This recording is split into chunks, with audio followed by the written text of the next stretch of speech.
ओम अज्ञानतिमिरान्धस्य ज्ञानञ्जनशलाकया चक्षुरुन्मिलितं येन तस्मै श्रीगुरवे नमः। श्रीचैतन्यमनोभीष्टं स्थापितं येन भूतले स्वयं रूप कदा मह्यं ददाति स्वपदान्तिकं। वन्देऽहं श्रीगुरो श्रीयुतपदकमलं श्रीगुरुन् वैष्णवांश्च। श्रीरूपं साग्रजातं सहगण रघुनाथान्वितं तं सजीवं साद्वैतं सावधूतं परिजनसहितं कृष्णचैतन्यदेवं श्रीराधा कृष्णपादान् सहगण ललिता श्रीविशाखान्वितांश्च। हे कृष्ण करुणा सिंधु दीनबंधो जगतपते गोपेश गोपिका कांता राधा कांता नमोस्तुते। तप्त कांचन गौरांगी राधे वृंदावनेश्वरी वृषभानुसुते देवी प्रणमामि हरिप्रिये। वाञ्छकल्पतरुभ्यश्च कृपा सिन्धुभ्य एव च पतितानां पावनेभ्यो वैष्णवेभ्यो नमो नमः। जय श्री कृष्ण चैतन्य प्रभु नित्यानंद श्री अद्वैत गदाधर श्रीवासादि गौरभक्तवृंद। हरे कृष्णा कृष्ण कृष्णा हरे हरे हरे राम राम राम हरे हरे। नमः ओम विष्णुपादाय कृष्ण पृष्ठाय भूतले श्रीमती भक्तिवेदांत स्वामी नीति निमिने नमस्ते सारस्वती देवी गौरवाणी प्रचारिणे निर्विशेष शून्यवादी पाश्चात्य देशितारिणे। Welcome devotees to the morning Srimad Bhagavatam class. We are reading from third canto, chapter 13, verse number 23 to 25. I will share my screen.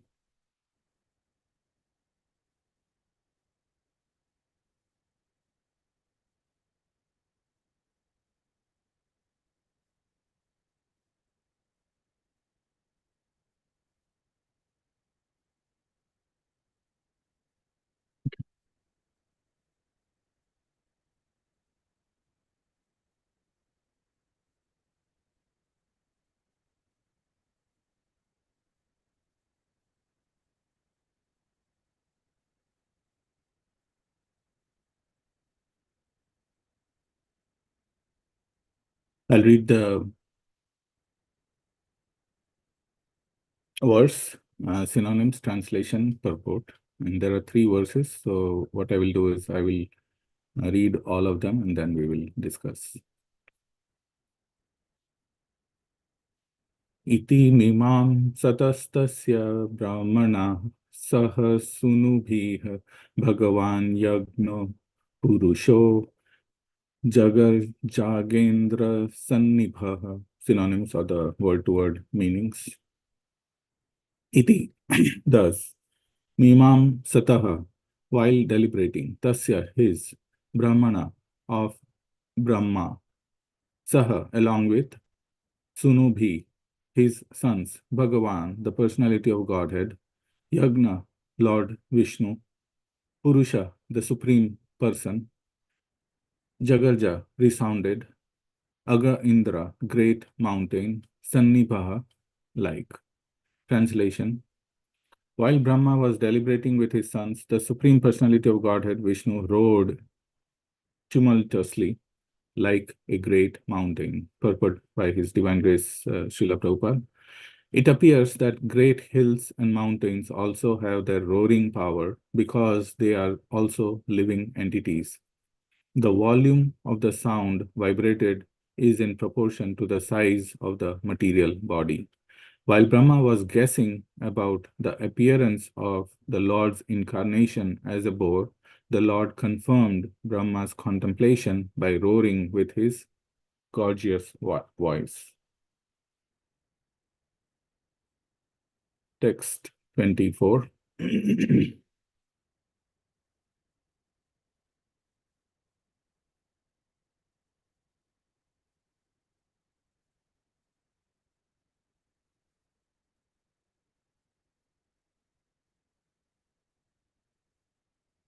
Brahmanam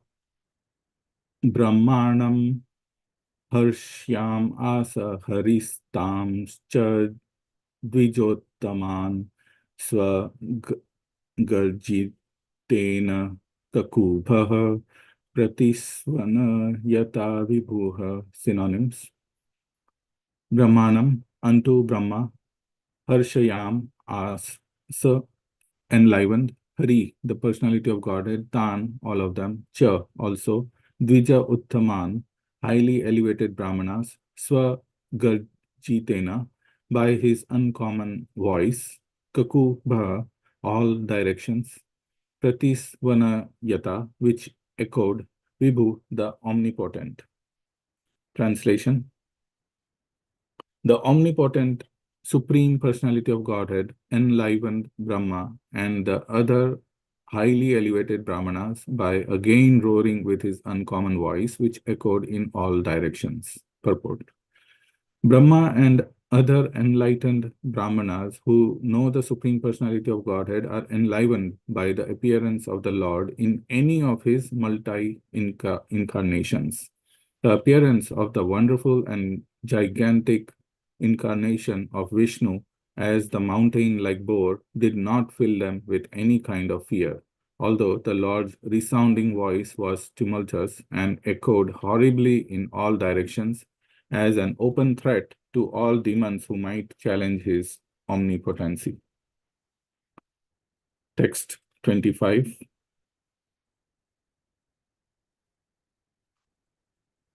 Nishamyate घर घरीतं स्वखेद क्षयिष्णु मायाम्य सुकर सुकरस्य जनस्तपसत्य निवासिनस्ते त्रिभिः पवित्रैर्मुनयो अग्रणं स्म.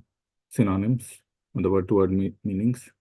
Nishamya, just after hearing, te, those, ghar gharitam, the tumultuous sound, swakheda, personal lamentation, kshayishnu, destroying, maya, all merciful, sukarasya, of Lord Boar, jana, the Janaloka planet, tapa, the Tapaloka planet, Satya, the Satyaloka planet, Nivasina, residents, Te, all of them, Tribhi, from the three Vedas, Pavitraiha, by the all auspicious mantras, Munaya, great thinkers and sages, Agrinam, Sma, Agrinan Sma, chanted.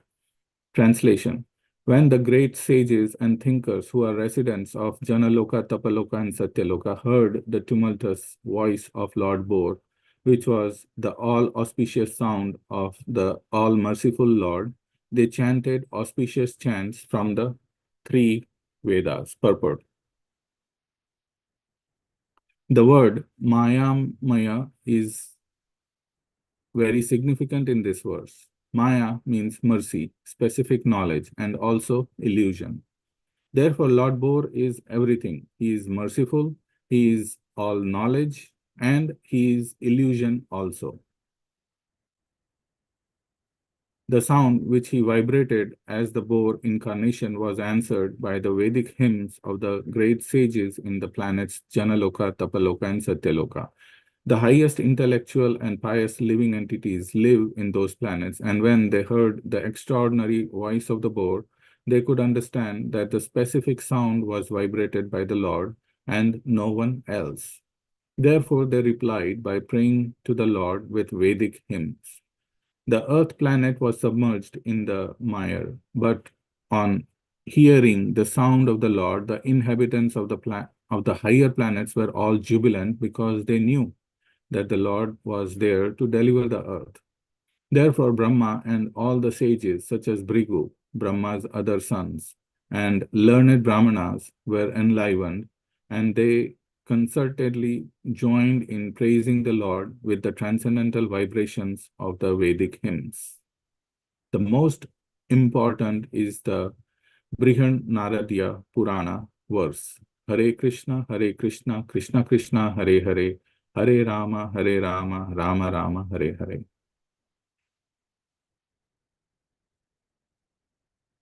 Om Ajnanatimirandasya Jnananjanashalakya Chakshurunmilitam Yena Tasmai Shri Gurave Namaha.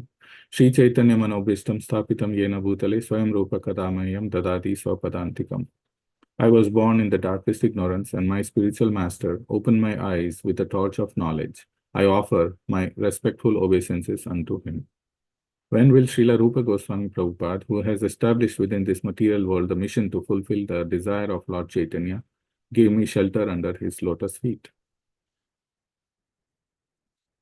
So we'll discuss a little bit about these verses. Before I begin, I'll quickly want to refer to one of the verses which is going to come in the future. Is same chapter, chapter 13, verse number 41. Here we see that the earth, as we call, is Traimayam Rupam Idam Cha Saukaram Bhumandela Ne Natha Data Dhritena Te.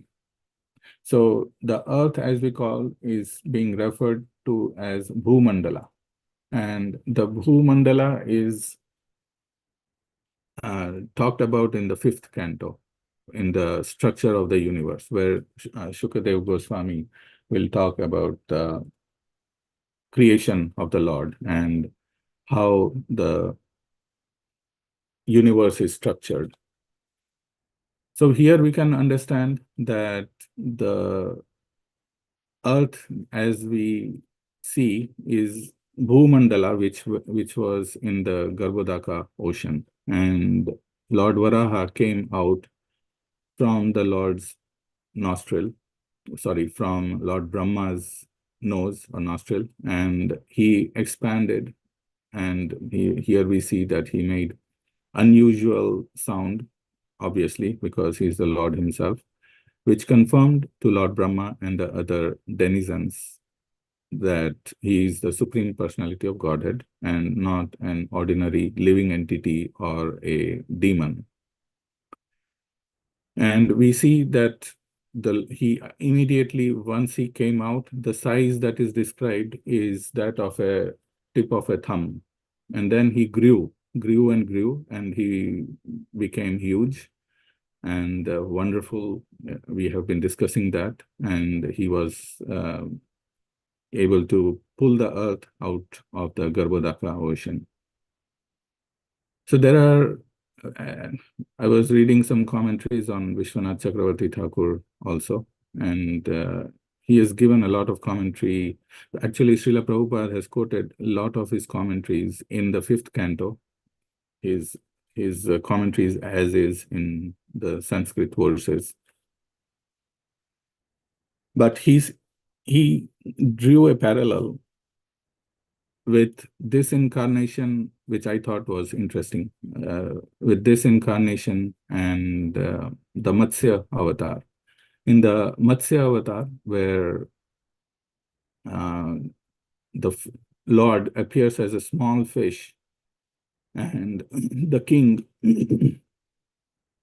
and talks to the king, and the king asking shelter from the king from the other bigger fishes. The king takes the fish and puts it in a small bowl, and then the fish grows beyond the size of the bowl.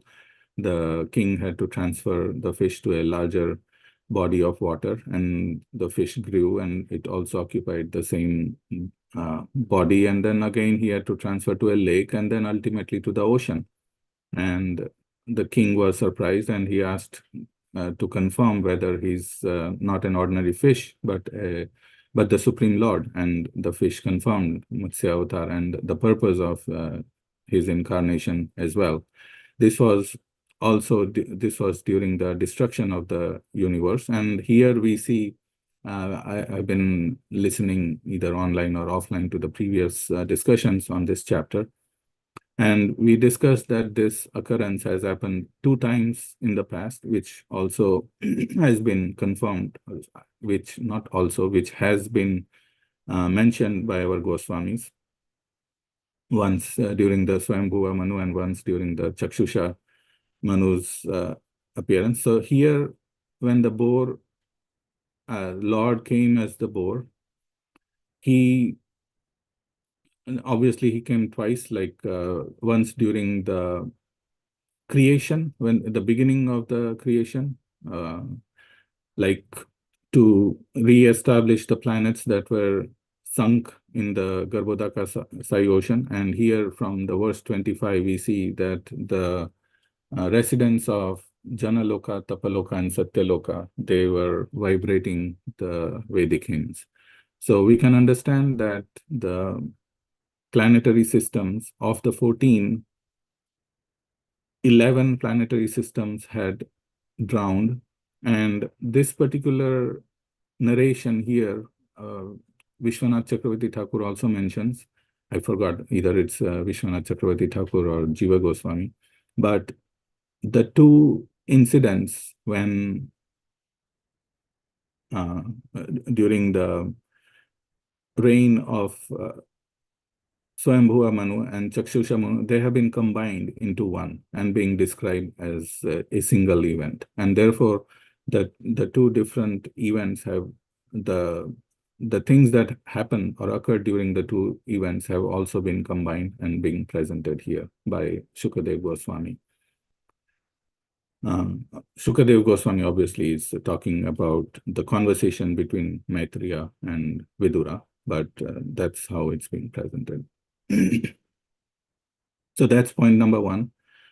And the second point was that there is a parallel which I thought was interesting between the incarnation of Lord as the boar, Varaha, and the incarnation as Matsya. In both the incarnation, the Lord appeared as very tiny and small first, and then he grew bigger and bigger.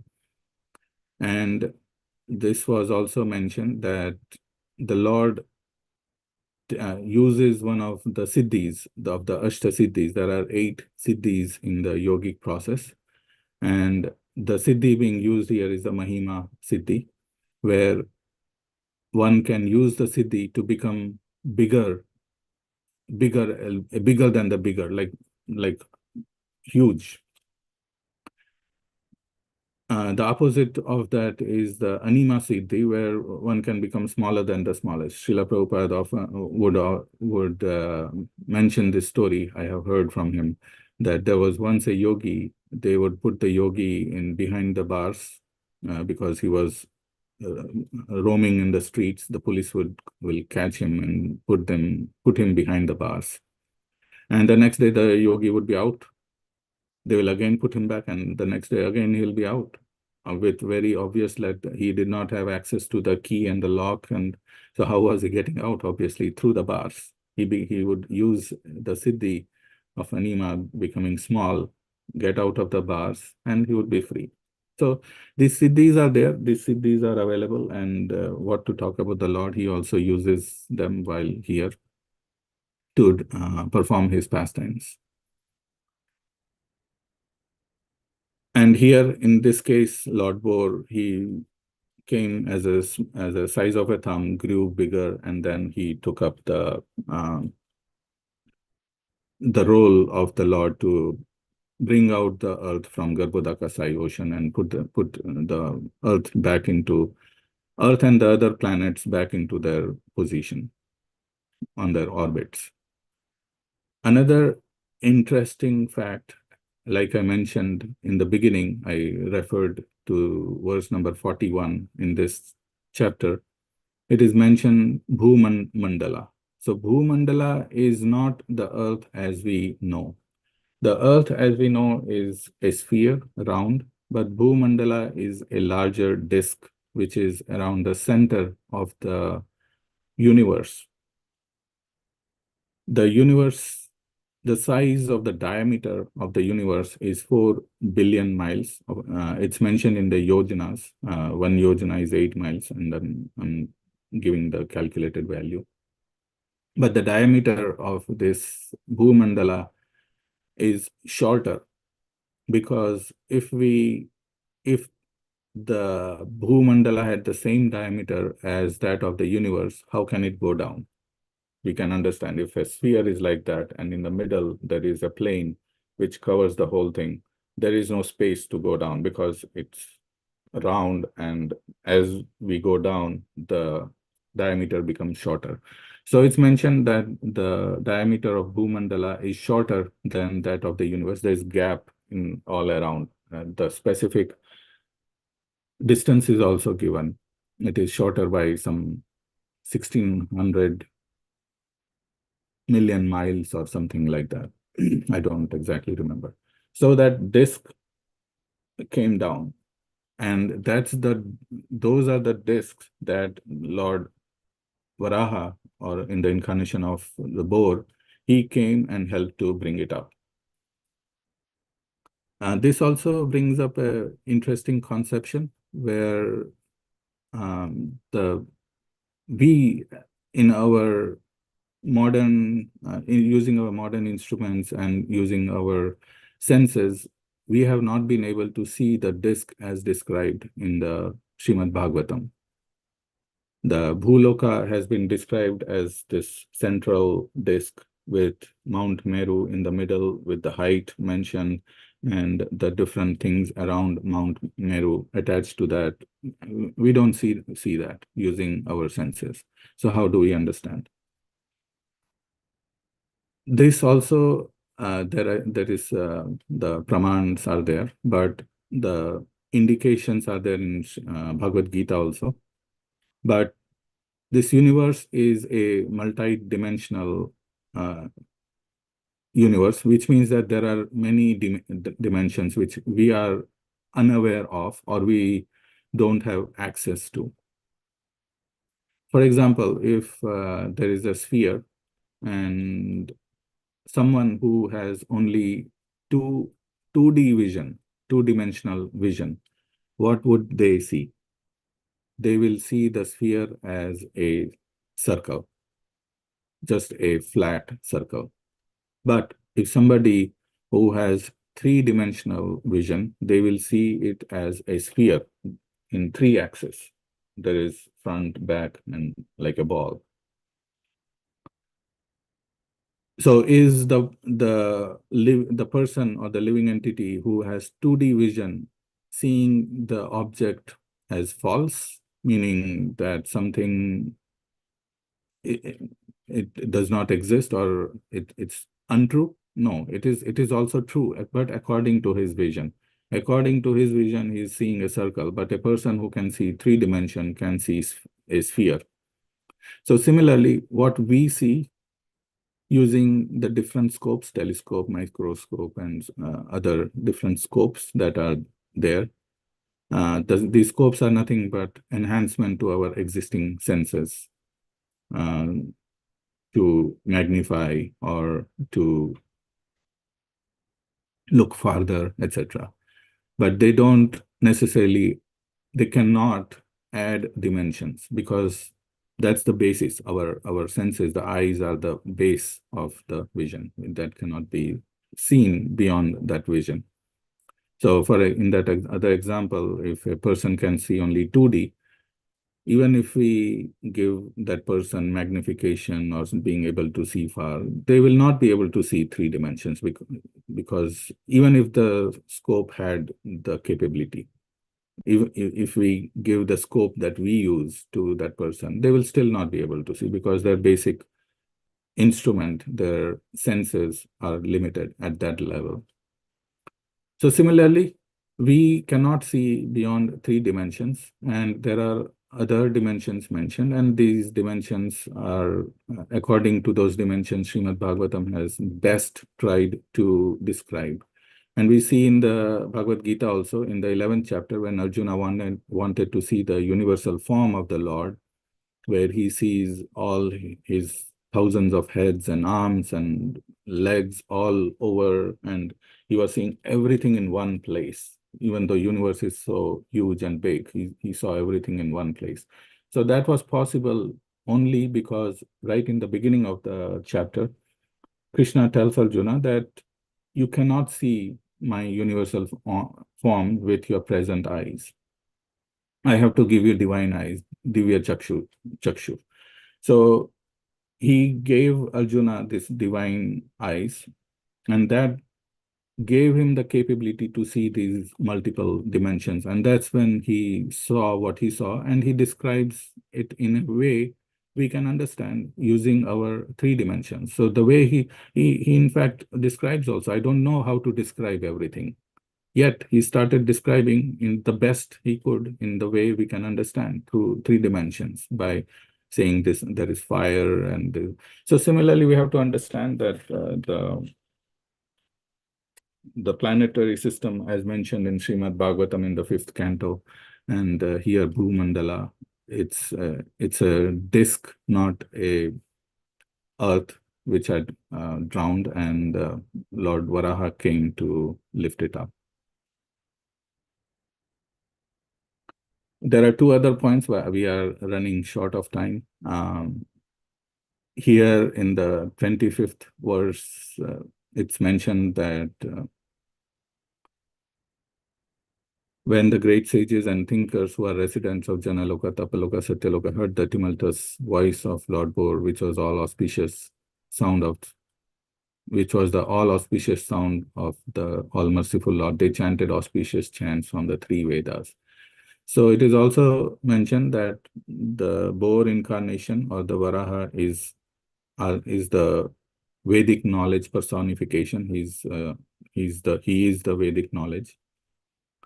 He is also mentioned in the earlier verses as Yagna Purusha and Yagneshwar. So oftentimes this particular word Yagnesh, we come across these words like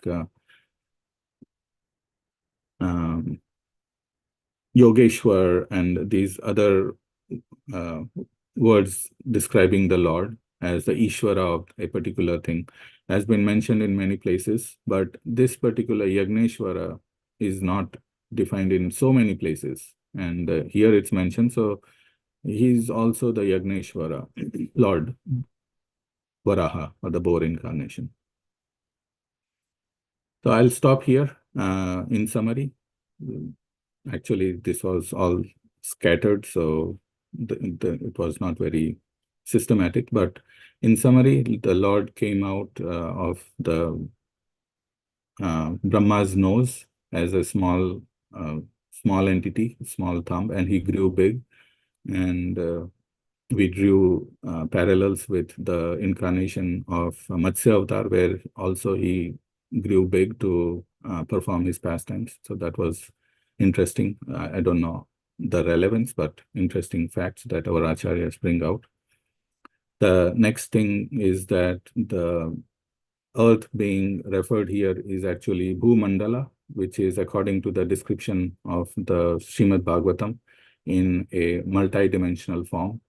It is not a spherical object like we see with our senses, but a disk. And we discussed how our limited senses cannot understand or see what is being described. And to see these things, different set of eyes are required. We discussed it using the parallels with Bhagavad Gita chapter 11, where Arjuna was given the special eyes. And then at the end, we discussed about the Lord being the personification of the Vedas and also the Yagna Purusha. So I will end here. It's 8 o'clock. If there is any discussion, we can do that.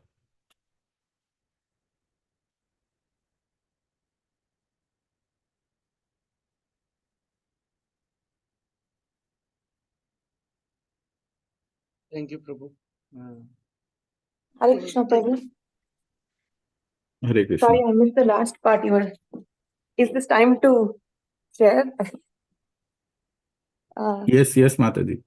I was thinking when you talked about the Bhumandala, when in our school, I read a short story called Country of the Blind. It was a short story, I think, by an Englishman called HG Wells. And so he says that there was a mountaineer who fell off the cliff, and the place where he landed was actually a country of the blind. People didn't know to see.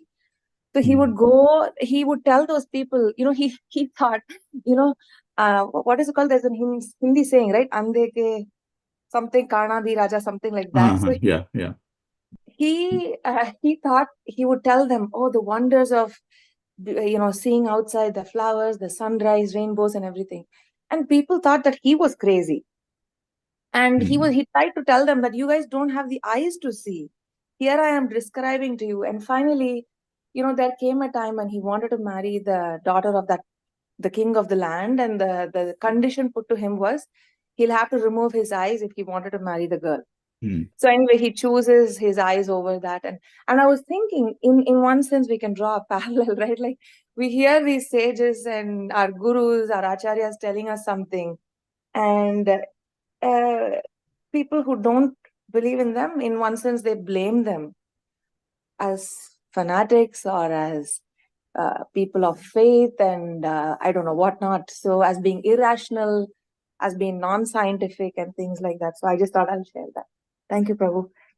Hare thank you, Krishna. Mataji. Yeah, I discuss this a lot, especially with Westerners. And the way I tell them is that there are many things that were unknown to science before, but described in Srimad Bhagavatam, which science has now come to realize are true. So similarly, there are things in Srimad Bhagavatam which are unknown right now, which may become a fact in future. Like the earlier science said that there is Earth is flat, or Earth is flat, or we are the only one universe. But it's in the Bhagavatam, it's mentioned Earth is round, Bhugola, and also there are unlimited universes. Chaitanya Mahaprabhu had declared 500 years back, when the scientists were still trying to debate whether Earth is round or flat. He had said that there are unlimited universes. Now science has come to the conclusion that there are unlimited universes. There are like that. There are many things in the Srimad Bhagavatam, like the birth of a baby, accurately defined in the third canto. So, very good point. Thank you. Yeah, some examples, Prabhu. Sorry, thank you, Hare Krishna, Prabhu. Thank you so much. I mean, Gopal Hari Prabhu was mentioning about in one of his classes earlier. If somebody says maybe 80 to 100 years ago that I can speak somebody in other continent, nobody will believe it, Yeah. right? So I mean, you can do walk while walking, you can talk to them, somebody outside somewhere. So it's like a completely different thing, right? So that nowadays it is very common. So yeah, those are the things that I mean we don't know. I mean because we can't perceive it or not invented it, right? So and also I mean yeah. So those are the kinds that is one example that touch. I mean I was able to remember so well. So because it's a lot of things that we don't know at this time, but yeah, we assume that only what we know is the right. I mean reality. So Yes, yeah, like Mataji said, the yeah, blind in right. the Yeah, that's a good people are story. blind. Yeah. All right. Thank you very much, devotees. Have a wonderful rest of the day. Hare Krishna. Vancha kalpatarubhayascha kripa sindhubhya evacha patita